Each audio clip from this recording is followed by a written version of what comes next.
ಮೊದಲನೇದಾಗಿ ಮೇಷರಾಶಿ, ಮೇಷಲಗ್ನ.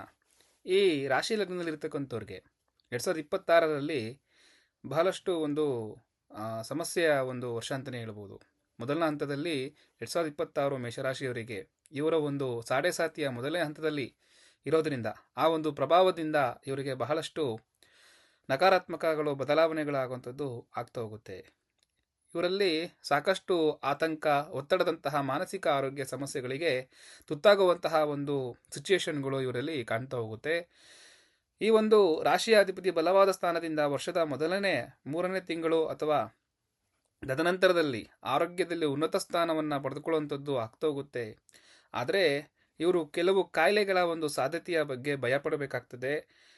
ಉದಾಹರಣೆಗೆ ಅಲ್ಲಿನ ನೋವು ಅಥವಾ ಸೋಂಕು, ಅಲರ್ಜಿ, ಇನ್ಫೆಕ್ಷನ್ಗಳು, ಈ ರೀತಿಯಾಗಿರ್ತಕ್ಕಂಥ ಒಂದು ಸಮಸ್ಯೆಗಳಲ್ಲಿ ಬಹಳಷ್ಟು ಇವರಿಗೆ ತೊಂದರೆ ತಾಪತ್ರಯಗಳು ಕಾಣುವಂಥದ್ದಾಗ್ತಾ ಹೋಗುತ್ತೆ. ಏಪ್ರಿಲ್ ಮತ್ತು ಮೇ ನಡುವೆ ರಾಶಿಯ ಅಧಿಪತಿ ಹೊಂದಾಣಿಕೆಯ ಒಂದು ಸಮ್ಮಿಶ್ರಣದ ಒಂದು ಬದಲಾವಣೆಗಳಿಂದಾಗಿ 6ನೇ ಮತ್ತೆ ಈ ಅವಧಿಯಲ್ಲಿ ಬಾಧಿತರಾಗಿರೋದ್ರಿಂದ ಥೈರಾಯ್ಡ್ ಮತ್ತು ಅಲರ್ಜಿ ಸಂಬಂಧಿತ ಸಮಸ್ಯೆಗಳು ಹೆಚ್ಚಾಗಬಹುದು. ಜೂನ್ 21 ಮತ್ತು ಆಗಸ್ಟ್ 12ರ ನಡುವೆ ಇವರಿಗೆ ಅಲ್ಲಿನ ಒಂದು ಸೋಂಕು ಕಾಣಿಸುವಂಥದ್ದು ಆಗ್ತಾ ಹೋಗುತ್ತೆ. ಇನ್ನು ಆರ್ಥಿಕ ಸ್ಥಿತಿಯಲ್ಲಿ 2026 ಮೇಷರಾಶಿಯವರಿಗೆ ಬಹಳಷ್ಟು ಉನ್ನತ ಸ್ಥಾನ